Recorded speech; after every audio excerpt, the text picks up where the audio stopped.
Hello everyone, I'm Saket Bajpayee, Director of Prayas Physics Classes, Dehradun, and I'm going to present the solution of the Can You Crack It series question number 5, where we had to prove solid angle omega is equal to 2 pi into 1 minus cos of theta. तो चलिए आपके clarity के लिए मैंने क्या किया यहाँ पर, मैंने वो ट्राइंगल तो बनाए ही है ना, सच दैट इस हाइपोटेनस को हम लोग इस ये जो एक्स एक्सिस अगर मैं इसे कहूँ तो इसके अबाउट रोटेट करके जो एक कोन बनने वाला है ना, उसके सॉलिड एंगल पे हमें चर्चा करनी थी। तो मैंने ये दिखा दिया कि इस हाइपोटेनस को मैं रेडियस मान करके एक स्फीयर जरूर ड्रॉ कर सकता हूँ, है ना। और अगर मैंने स्फीयर ड्रॉ किया तो उससे देखना थोड़ा और इजी पड़ेगा। आइए मैं दिखाता हूँ कैसे। तो ये देखिए मैंने वो कोन दिखा दिया यहाँ पर जो कि हमें बनाना था, और अपने को ये वाला जो सॉलिड एंगल है वो जिसको ओमेगा से जनरली हम लोग डिनोट करते हैं, उसकी वैल्यू अपने को निकालनी है। तो मैं आपको एक तरीका बताता हूँ। Instead of focusing on this area, मैं चाहता हूं कि आप इस बल्ज्ड एरिया पे फोकस करें, है ना। हम इस बल्ज्ड एरिया को अगर फाइंड आउट कर लें तो उसके हिसाब से हम लोग यूनिटरी मेथड से सॉलिड एंगल निकाल सकते हैं। जैसे हमें पता है कि ये जो बल्ज्ड पार्ट है, अगर ये पूरा का पूरा स्फेयर ही होता तो उस केस में हमें पता है कि इस बल्ज्ड एरिया की वैल्यू कितनी होती, वो होती 4 पाई आर स्क्वायर। तो 4 पाई आर स्क्वायर होता तो सॉलिड एंगल कितना होता, 4 पाई।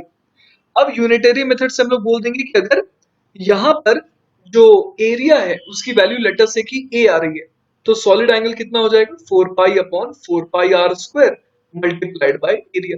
तो बेसिकली अब अपने को निकालना क्या बाकी रह गया है, ये जो बल्ज्ड पार्ट है उसका एरिया। तो चलिए वो कैलकुलेशन करने के लिए मैंने यहाँ पर एक स्फेयर की मदद ली है, जहां पर ओवरऑल तो अपने को कहां तक जाना है, अपने को जाना है थीटा एंगल तक, जिसे मैंने यहाँ पर ग्रीन से दिखाया है। लेकिन उसे हासिल करने के लिए हमें क्या करना होगा, हमें छोटे छोटे एरियाज को ऐड करना होगा। तो मैंने क्या किया, यहाँ पर मैं किसी अल्फा एंगल पर गया, वहां से डी अल्फा और चला गया आगे। तो यहाँ पर आप देखिए मुझे कि एक आर डी अल्फा लेंथ का एक स्ट्रिप मिला है ऑन द स्फेयर, और इसके हिसाब से मैंने एक रिंग बना ली, मतलब एक ऐसी रिंग जिसकी थिकनेस कितनी है, आर डी अल्फा। तो अब मैं देख पा रहा हूं यहां पर कि इस रिंग का रेडियस कितना हो जाएगा, स्मॉल आर कितना हो जाएगा, वो हो जाएगा 2 पाई, सॉरी उसका जो रेडियस अगर सिर्फ मैं वो निकालना चाहूं तो वो तो हो जाएगा capital R multiplied by capital R, तो ये वाली दूरी हुई, है ना। अब इसका कौन सा कंपोनेंट, साइन अल्फा, तो ये आर साइन अल्फा हो गया।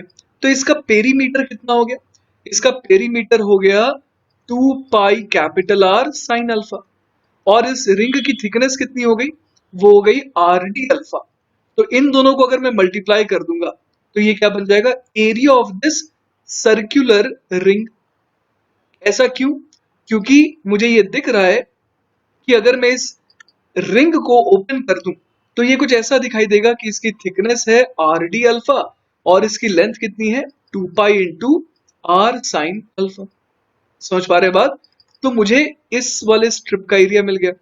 तो मुझे ऐसे सारे स्ट्रिप का एरिया चाहिए कहां से कहां तक, अगर मैं अल्फा को 0 से कहां तक ले जाऊं, थीटा तक, तो मुझे सारे के सारे एरियाज का समीशन मिल जाएगा।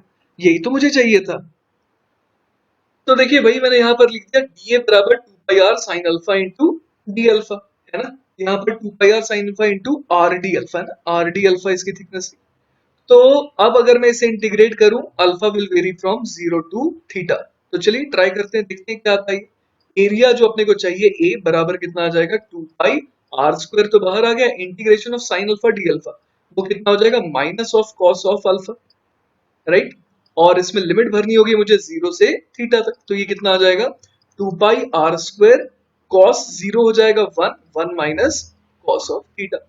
तो मेरा आंसर क्या हो गया, एरिया तो अब तक आ गया मेरे पास। और आपको याद होगा मैंने यूनिटरी मेथड ऑलरेडी काफी दिखा दिया था आपको कि 4 पाई आर स्क्वायर एरिया है, तो सॉलिड एंगल 4 पाई आ रहा है। लेकिन एरिया अगर मैं इस बार कितना आ रहा है, 2 pi R square into 1 minus cos theta आ रहा है, तो सॉलिड एंगल कितना हो जाएगा, 4 pi upon 4 pi R square multiplied by 2 pi R square into 1 minus cos of theta. तो यहां से देखिए अपने को क्या मिल गया, यहां से अपने पास 4 पाई से 4 पाई कैंसिल आउट हो गया, आर स्क्वायर से आर स्क्वायर कैंसिल आउट हो गया। तो यहां से अपने को मिल गया ओमेगा बराबर 2 pi multiplied by 1 minus cos of theta.